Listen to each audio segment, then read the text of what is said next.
शेतकरी मित्रांनो नमस्कार. मी बालाजी आपल्या सर्वांचं आपल्या या नवीन शेतीविषयक व्हिडिओमध्ये मी आपल्या सर्वांचं मनपूर्वक स्वागत करतो. तर मित्रांनो, आज आपण एक खूप महत्त्वाचा विषय घेऊन हा व्हिडिओ बनवतोय.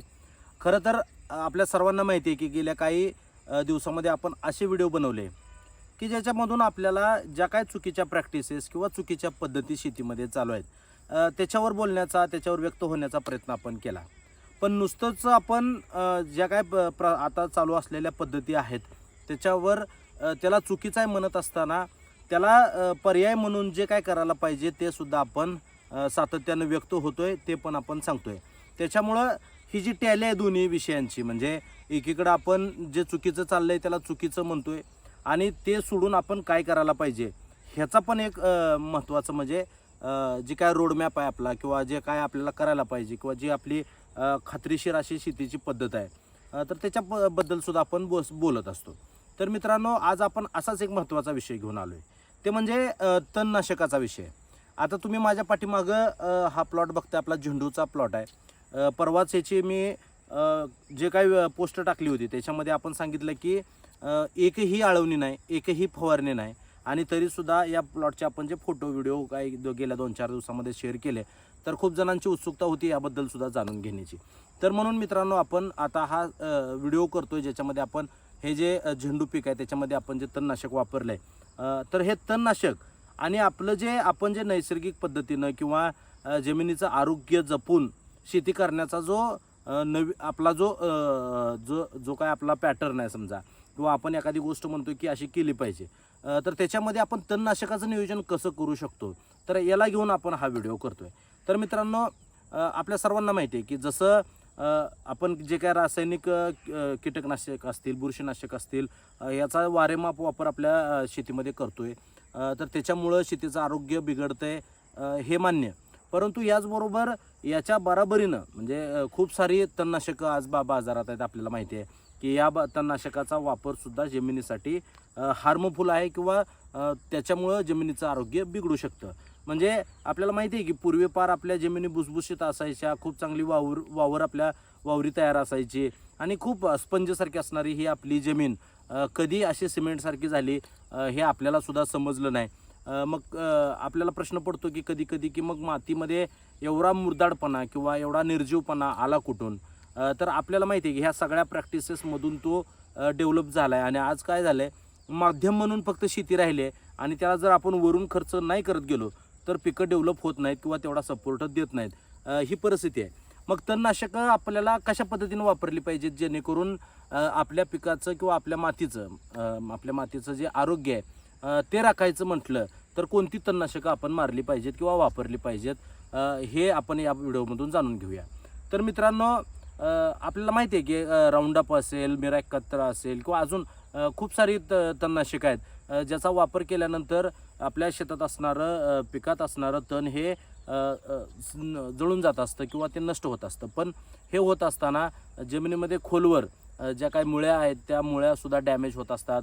मातीमध्ये खूप आतपर्यंत त्याचे जो काय रिॲक्शन आहे ती येत असते, आणि मग मुख्य पिकालासुद्धा, ज्या मुख्य पिकाच्या मुळ्या आपल्या मातीमध्ये आहेत तर त्यालासुद्धा इफेक्ट करण्याचं, त्यालासुद्धा परिणाम करण्याचं काम हे या तणनाशकाच्या माध्यमातून होत असतं. मग त्याच्यातून आपले ड्रॉपिंगचे इश्यू असतील किंवा डिफिशियन्सीचे विषय असतील तर हे निर्माण होत असतात पिकामध्ये. त्यामुळं आपण तणनाशक वापरताना कुठली काळजी घेतली पाहिजे.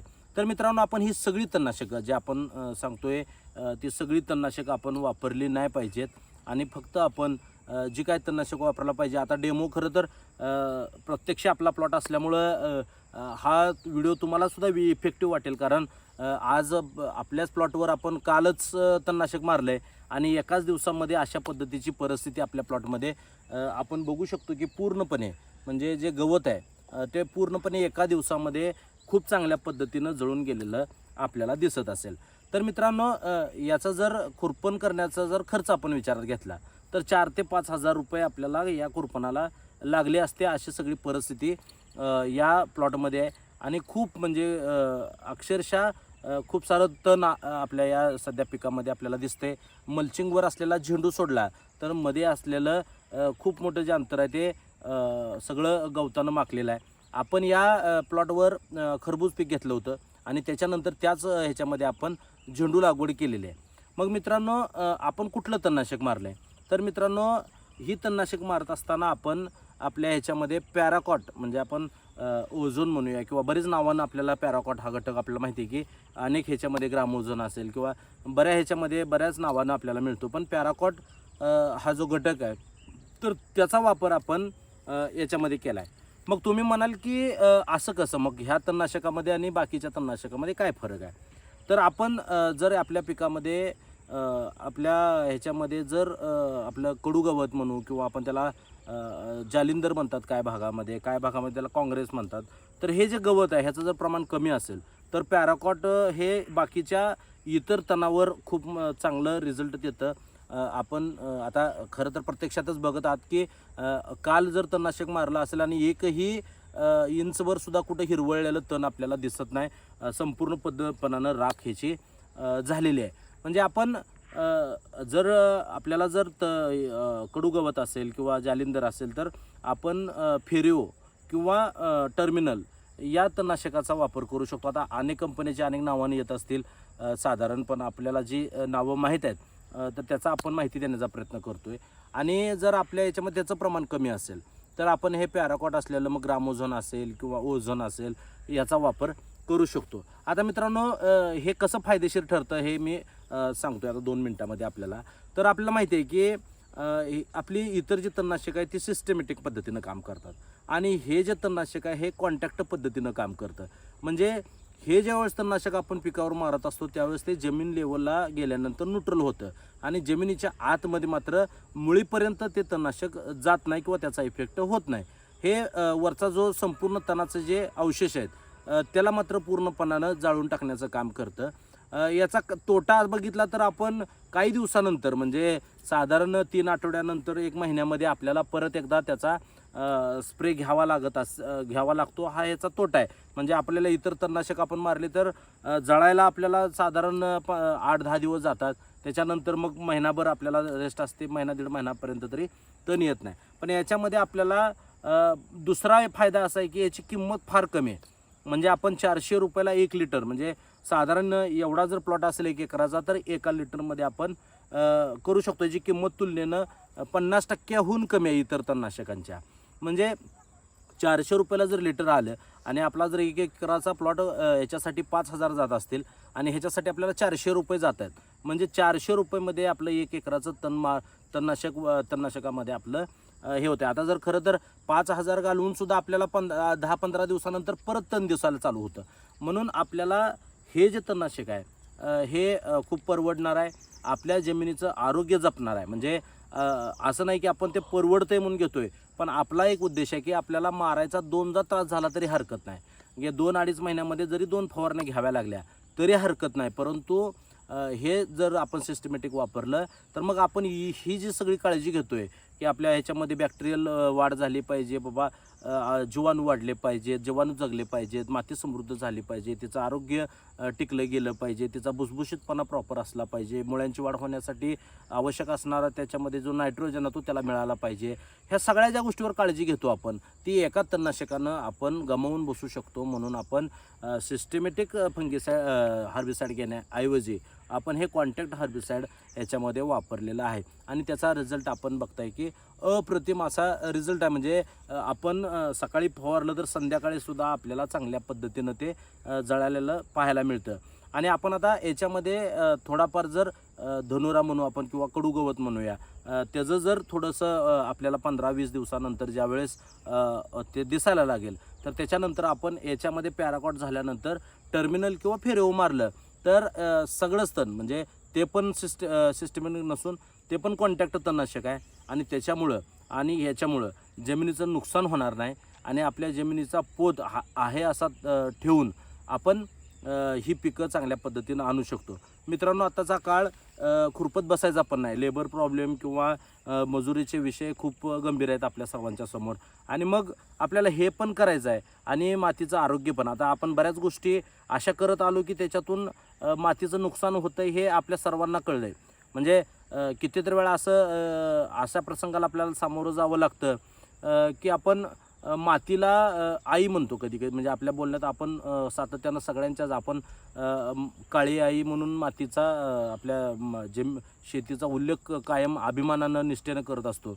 परंतु ही प्रचंड बुरशीनाशकं सोडताना, प्रचंड ॲसिड सोडताना आपण हे करतोय ते योग्य आहे का? म्हणजे जेवढं प्रेम आपण आपल्या पिकावर करतो तेवढंच प्रेम आपण जर आपल्या मातीवर केलं, तिचं आरोग्य जपण्यासाठी केलं, म्हणजे आपल्याला आपण आईचं दूध पिणारी माणसं आहे, म्हणजे आईचं रक्त पिणं, असे प्रकार आपल्या हातून अनावधानाने होऊ नयेत म्हणून खरं तर आपण हे सातत्यानं सांगत असतो की आपण मातीला जपलं पाहिजे.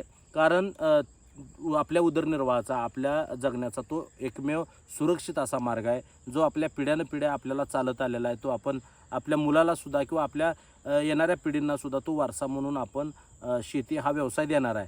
तर या व्यवसायाकडे बघताना आपण आपलं एक कल्चर म्हणून किंवा वारसा म्हणून आपण तिच्याकडे बघितलं पाहिजे आणि तिचं आरोग्यसुद्धा सुधारलं पाहिजे, तिचं हे सुद्धा टिकलं पाहिजे, नैसर्गिकपणा जे आहे तो नॅचरलपणासुद्धा टिकला पाहिजे म्हणून खरं तर आपण तिच्याकडे बघितलं पाहिजे. पण अनावधानानं आजची परिस्थिती अशी आहे की पिकं जपण्यासाठी ज्या आपल्या हातून चुका होतात त्याच्यामध्ये काय संयमाचा अभाव असेल, काय अज्ञान असेल आपलं, याच्यातून मातीचं खूप मोठं नुकसान होतं आहे. म्हणून खरं तर आपण हे व्हिडिओ बनवत आलो आहे. म्हणजे तणनाशक तर आपण सगळीच जण मारतो, पण हेच का मारलं पाहिजे हे सांगताना मला हे सगळं लॉजिक जे आहे आपलं, कारण आपण नुसतं हे सगळं गोड गोळमुळीत बोलून चालणार नाही. तर जी खरी प्रॅक्टिस आहे, म्हणजे एखाद्या प्रस्थापित गोष्टीवर जर आपण प्रहार करत असेल किंवा हे चुकीचं आहे म्हणत असेल तर योग्य काय हे सुद्धा आपल्याला बोलावं लागणार आहे. आणि माझा तो उद्देश तोच आहे.